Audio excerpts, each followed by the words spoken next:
അലീനയെ മനു ഗർഭിണിയാക്കി. അതേ, അലീനയുടെയും മനുവിന്റെയും കല്യാണം കഴിയുന്നതിന് മുൻപേ തന്നെ വൈജിക്ക് പണ്ട് സംഭവിച്ചതുപോലെ അലീനയ്ക്കും സംഭവിക്കുകയാണ് ചെയ്യുന്നത്. മനു അലീനയുടെ കുഞ്ഞിന്റെ അച്ഛനാവുകയാണ് ചെയ്യുന്നത്.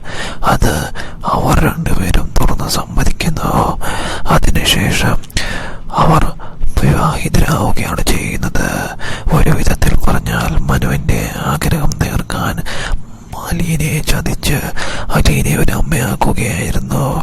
അതിനുശേഷം അങ്ങനെ അലീന മനോവിവാഹം നടക്കുകയാണ് ചെയ്യുന്നത്.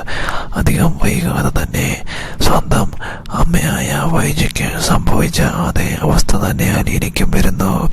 അങ്ങനെ അലീനയും മനുവും അത് കഴിഞ്ഞ ശേഷമായിരുന്നു വിവാഹിതരാകുന്നത്. മറ്റൊരു മാർഗവുമില്ലാത്തതുകൊണ്ട് എല്ലാവരും ഇതിന് സമ്മതിക്കുന്നു, ഈ വിവാഹത്തിന്.